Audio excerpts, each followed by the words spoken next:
Por cierto, Charlie, este miércoles se vuelven a ver las caras Ibrahimovic y Guardiola. No tenemos nada al respecto. Ostres, sí!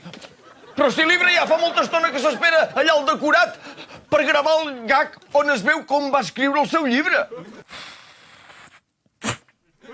Pues... ¡acción! Salut. Gràcies.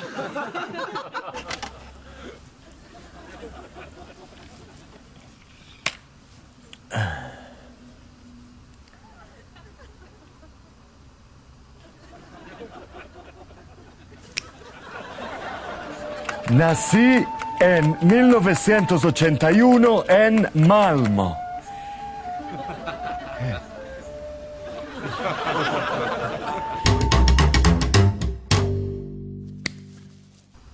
Malmo está en Suecia. O Suecia está en Malmo. No lo tengo claro. O Suecia está en Malmo. No lo tengo claro.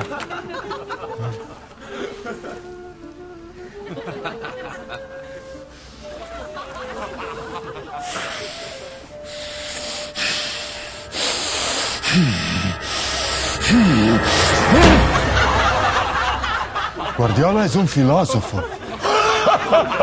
¡Buenísimo! Tuvo suerte de que no le diera un buen par de hostias.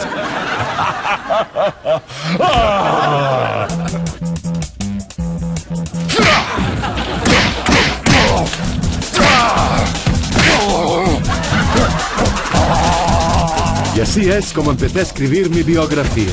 Yo soy Zlatan Ibrahimovic. Entonces continué con la trilogía Los filósofos que no sabían gestionar 22 estrellas, el entrenador que se caga con Mourinho y el jugador que quería meterle 2 hostias a Guardiola.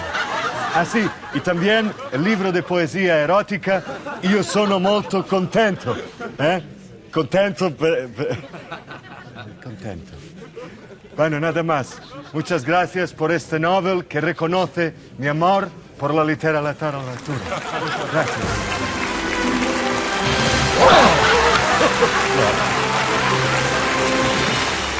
Bé, i ara donarem el Premi Nobel de la Pau a una persona que ha aguantat tot tipus d'atacs sense immutar-se. Pep Guardiola.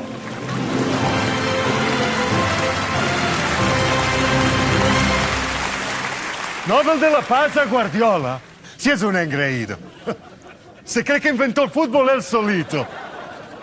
Y echó al pobre Boyan y no le dijo ni adiós. Mira, ja n'estic fart d'aquesta cançoneta. Al Boyan no li vaig dir adéu perquè quan va marxar jo estava al lavabo perquè aquell dia anava suelto. O sigui que es talla la boca d'una puta vegada perquè n'estic fins la p*** de sentir-te. No em volies fotre 2 hòsties? No em volies fotre 2 hòsties? Doncs me les fots o calles! Però deixa de tocar els psicòpata hiperhormonat de la punyeta! Aquesta és una conducta impròpia d'un Nobel de la Pau. Em sap greu, però li he de retirar el premi. M'és igual. Se't queda tan bé el cos quan fas aquestes coses. Ho hauria d'haver fet abans.